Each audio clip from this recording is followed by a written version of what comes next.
Peer সিস্টেমে যান, সকাল বিকাল রাতে মধ্যরাতে ফজরের আগে ফজরের পরে এমপি কেন বেচা হবে? আমরা 9টি দল বসেছি, বিএনপির সাথে বসা হবে, জামাতের সাথে বসা হবে, অন্যান্য দলের সাথে বসা হবে।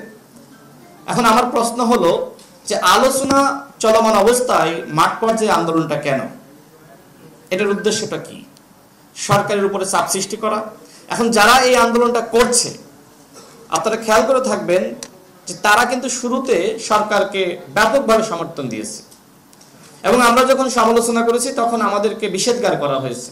তাহলে তারা এখন কেন বলছে যমুনা ঘেরাও করা হবে, প্রধান উপদেষ্টার বাসভবন ঘেরাও করা হবে, এই উপদেষ্টাদের নানান ধরনের হুমকি ধমকি দেওয়া হচ্ছে, সেই তারা দিচ্ছে। মানে তাদের যখন ডিসি নিয়োগ হয়ে গেছে, সরকারের সুযোগ সুবিধা ভোগ করেছে, তখন আর আন্দোলন না। মানে এখন যখন পিয়ার হচ্ছে না তখন পিয়ার নেতারা আন্দোলন করছে। তা আন্দোলন করতেই পারে, সেটি নিয়ে সমালোচনা থাকবে, কিন্তু আমার কথা হলো আলোচনাটা শেষ হোক।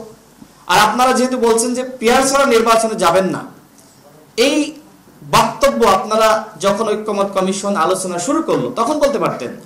এখন একদম শেষ সময়ে যখন জুলাই জাতীয় সনদ নিয়ে আইনগত ভিত্তির প্রসঙ্গ আসছে, তখন আপনারা পিয়ার নিয়ে আন্দোলন শুরু করেছেন।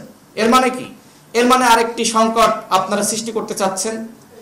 বাংলাদেশে যদি আরেকটি 1-11 সৃষ্টি হয়, তাহলে যারা এখন আলোচনা না করে বরং রাজপথে নেমে দেশকে আনস্টেবল করার চেষ্টা করছে, তারা কিন্তু দায় এড়াতে পারবে না।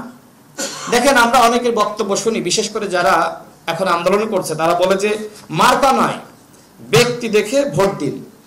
পিয়ারে কি হবে? পিয়ারে তো ব্যক্তি দেখে ভোট দেওয়া যাবে না, মার্কা গুরুত্বপূর্ণ। তাহলে কি হবে? যে ব্যক্তি স্বতন্ত্র নির্বাচন করে এলাকায় কাজ করতে চায় তার কি হবে? পিয়ারের মাধ্যমে এই স্বতন্ত্র প্রার্থীর কি হবে? সেটি নিয়ে কোনো আলোচনা নাই, সেটি নিয়ে কোনো ব্যাখ্যা নাই।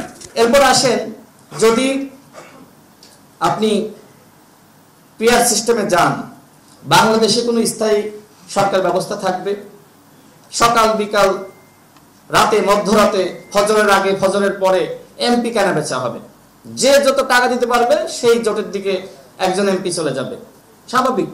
সুতরাং বাংলাদেশকে স্থিতিশীল রাখার জন্য অবশ্যই বর্তমান যে পদ্ধতি রয়েছে সেই পদ্ধতিতে নির্বাচন করা দরকার। হ্যাঁ, আমরা ভবিষ্যতে আলোচনা করতে পারি, কিন্তু এই নির্বাচনের 4 মাস আগে এই ধরনের আলোচনা বা এটির বাস্তবায়ন অসম্ভব, যেটি নির্বাচন কমিশনের পক্ষ থেকে বলা হয়েছে।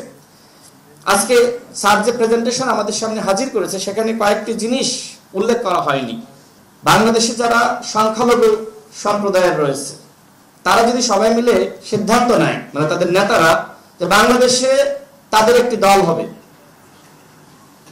তখন কি হবে? মানে পিয়ার সিস্টেম থাকলো, তারা একটি দল গঠন করলো, তখন কি হবে? প্লাস পাহাড়িরা বা ক্ষুদ্র নিগোষ্ঠী বা আদিবাসী, তারা যদি মনে করে যে আমরা একটি দল গঠন করব, তখন কি হবে?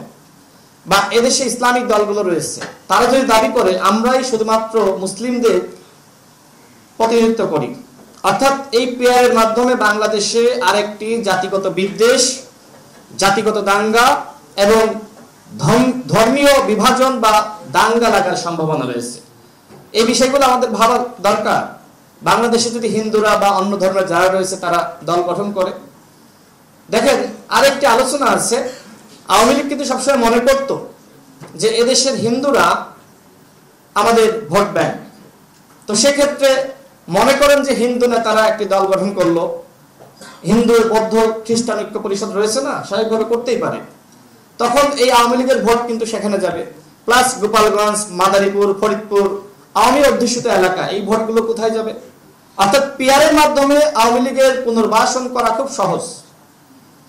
তবে আমাদের দলের পক্ষ থেকে আমরা বলেছি, যেহেতু এই সমস্যাগুলো রয়েছে, সেই জায়গা থেকে আমরা যদি উচ্চকক্ষে পিয়ার নিয়ে আলোচনা করি, সেটি হতে পারে। ঐক্যমত কমিশনের অধিকাংশ দল কিন্তু উচ্চকক্ষে পিয়ারের ব্যাপারে তারা একমত পোষণ করেছে, সেটি নিয়ে আমরা আলোচনা করতে পারি। কিন্তু নিম্নকক্ষের পিয়ার বাংলাদেশের বাস্তবতায় কোনোভাবে গ্রহণযোগ্য